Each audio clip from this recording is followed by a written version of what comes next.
वो अधर्मी अन्यायी पुजारी जो वहां उन्हीं का खाते रहे मंदिरों का, अपनी सोन सुलाते रहे, आक्रमणकारी आए तो भगवान उनकी आंखें फोड़ देंगे। अरे धूर्त, तो तुम आगे क्यों नहीं कटे? भगवान तो तुम्हारे अंदर से बोलते हैं, चेतना तुम्हारे अंदर से आती है, तुम आगे बढ़ते, तुम्हें एक एक में भगवान इतनी शक्ति भर देते कि वो आतताई हमारे हिंदुस्तान पर राज्य नहीं कर पाते। बोलो सत्य भगवान ने की जय।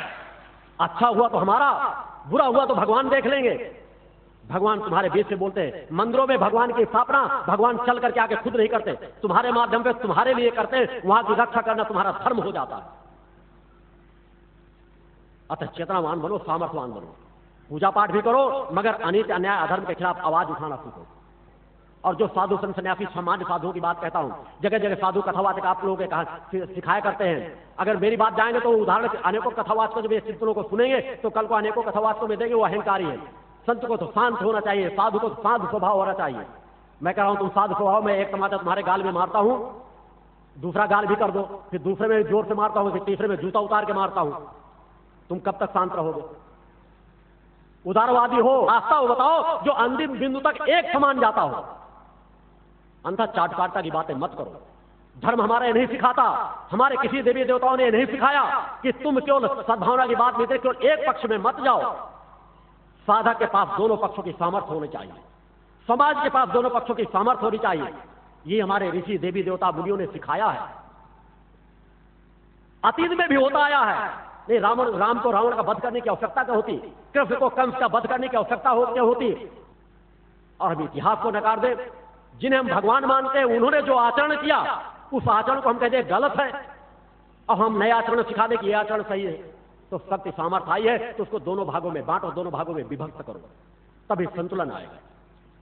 हमारे देश को आजादी महात्मा गांधी ने भी दिलाई है और उन स्वतंत्रता संग्राम सेनानियों ने भी दिलाई है जिन्होंने, जो क्रांतिकारी थे, जो गोली खाना सीखते थे, जानते थे, और गोली खिलाना भी जानते थे। ये दोनों का संतुलन हर काल में आवश्यक है। इसलिए हर एक व्यक्ति को कहा जाता है कि शांति समाज को हासिल करो, मैं उसका दुरुपयोग मत करो। इसलिए मैं बार बार हिंदू समाज को कहता हूं कि तुम दूसरे समाज को, कभी इस्लाम समाज को, कभी किसी को कहते हो कि वो केवल लोगों के अंदर असंतुलन पैदा करने की बात करते हैं, संहार करने की बात कह रहा है। इसलिए मैं बार बार कह रहा हूं कि शक्ति जरूर हासिल करो, इतनी शक्ति हासिल करो तुम्हारा कोई अहित कर ही ना पाए, मगर ऐसे विचार मत कर पाओ कि छोटी सी बात आ जाए तो उसको दंगों में बदल दो। क्योंकि यदि हम अपने बच्चों को, अपने शिशुओं को, अपने समाज को दंगाई बना देंगे तो उनके अंदर कभी शांति स्थापित नहीं हो पाएगी। यदि कोई अपराधी तो उस अपराधी को केवल तलाशो, उस अपराधी को कानून के कटघरे में लाओ, और यदि कानून दंड नहीं दे पाता तो तुम स्वतंत्र हो उसे दंड देने के लिए। सत्य भगवान ने की जय। मगर जो अपराधी है केवल वही दंड पाना चाहिए, एक निरीह व्यक्ति नहीं हो, चाहे किसी भी धर्म का मानने वाला हो। अपराधी हिंदुओं के बीच भी हो सकते हैं, अपराधी इस्लाम धर्म के बीच भी हो सकते हैं, अपराधी सिख धर्म के बीच भी हो सकते हैं, अपराधी ईसाई धर्म के बीच हो सकते हैं। मगर यदि कोई अपराधी है तो केवल अपराधी को दंड मिलना चाहिए, निरीह को नहीं। किसी धर्म के द्वारा ऐसे दंगे नहीं फैलाए जाने चाहिए। उन छोटे छोटे बच्चों का क्या अपराध है जो जलते हैं, काट दिए जाते हैं, किसी का हाथ काट दिए, कहीं पैर काट दिए जाते हैं, किसी को कुचल दिया जाता है, किसी के साथ बलात्कार किया जाता है, किसी को आग में झोंक दिया जाता है।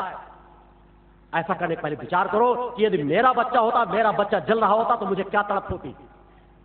हमारे बच्चे के यदि एक तिनगी भी लग जाती है तो हमारे आंसू निकल आते हैं। याद करो, बच्चे जब तड़पते होंगे, जलते होंगे तो किस वेदना को सहते होंगे। थोड़ी सी आग अपने शरीर में लगाकर देखो, थोड़ा सा हाथ अपना काट करके देखो। एक दंगाई जो स्वभाव आता था, जिस धर्म के लोगों को देखो इकट्ठे हो गए। मैं भक्ति मानव कल्याण संगठन का गठन इसलिए नहीं कर रहा, सख्त सामर्थ्यवान बनो। यदि कोई अपराध कर रहा है तो उसके सामने झुको मत, अपराधी को कानून के दायरे में लाओ, और यदि कानून उसे अपने दायरे में लाकर सजा नहीं दे पाता तो उसे खुद दंड दो, उसके भला सुर्ख में भले चाहे कोई सजा भोगना पड़े। भगवान ने की जय। मगर कभी भी ऐसा स्वरूप मत धारण कर लेना जो दूसरी संस्थाओं ने धारण कर रखा है, दूसरे संगठनों ने धारण कर रखा है। मैं किसी की बुराई नहीं करता, संगठनों की अपनी अपनी विचारधारा होती है। मैं तुम्हें शक्ति सामर्थ्य बनाना चाहता हूं, मगर शक्ति का जन कल्याणकारी कार्यों में उपयोग करना सिखाता हूं और एक अन्याय अधर्म के विरुद्ध उपयोग करना सिखाता हूं। पंच ज्योति शक्ति तीर्थ सिद्धाश्रम से प्रकाशित धर्म अध्यात्म के गूढ़ रहस्यों से भरपूर सिद्धाश्रम पत्रिका, जो आपको आध्यात्मिक आडंबरों से दूर रखते हुए पूर्णत्व प्रदान करने में पूर्ण सक्षम है, जिसे आप सदस्य बनकर अवश्य प्राप्त करें।